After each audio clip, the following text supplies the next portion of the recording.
They say it's sad when you go no contact with someone because you're like mourning the relationship of what could have been. But you know what I think? It's much sadder to be upset and sad every single day out the year than to be sad for a memory and a fleeting thought, because you can get over that thought, but you cannot get over consistently every single day being torn down by someone who claims to love you, someone who claims to want the best for you, but meanwhile they're talking about you like a dog behind your back, in your face, and all up and down the streets. Okay, so I'd rather be sad for a second of the memory of what I wished could have happened and for the good memories and the times that we had, while I sit there and smile in my life and continue on, rather than dealing with that mofo and that fool and their drama. So if you feel like it's time for you to cut somebody off, cut them off. And if you already have, keep them cut. Okay, do not go back into the nostalgia of the memories, the good memories of what were, and remember who they are. Stop pretending like this person is something that they're not, and accept them for who they actually are. Okay, because the moment you can get out of the delusion of who you wanted someone to be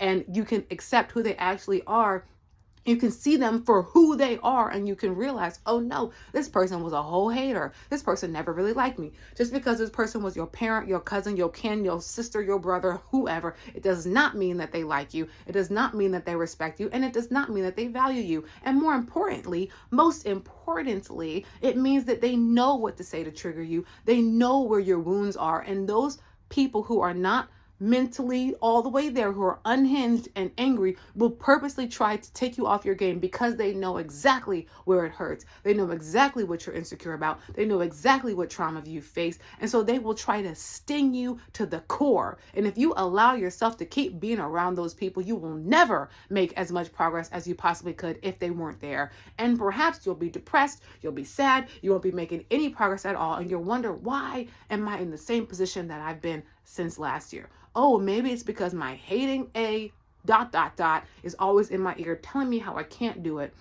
Maybe because your whole life, your parents or whoever raised you has told you how stupid you were, how unworthy you were, how X, Y, and Z you were. So you never had the opportunity to learn, grow, and try anything, because every time you did, you were told how you really wasn't anything. So why are you even trying in the first place? So if you continue to be around those people, you're never going to get out of that cycle. You have to remove yourself so that you can remove the thoughts that they put into your mind. But if you are around them every single day, all the time, calling on them, feeling guilty because they brought you into this world or because they did so much for you, screw that. What did they do to you, and what is the ramifications of that? Okay, it is time to protect your peace by any means necessary. And they should have thought about this before they did all that. Those people always like to guilt trip and shame. Oh, such and such doesn't call me, such and such doesn't do this. Well, what did you do to such and such for such and such not to call you? Because me and such are cool. Okay, me and such are on the same page. So what did you do to such and such?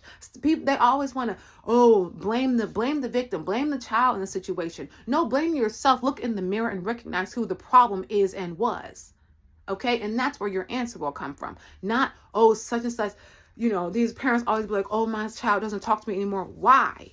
Why, Linda? Why, Karen? Why? Shaniqua, I don't know what's your dang on names. I don't care. Why doesn't your child talk to you? What did you do to your child for them to stop talking to you? I mean, for real.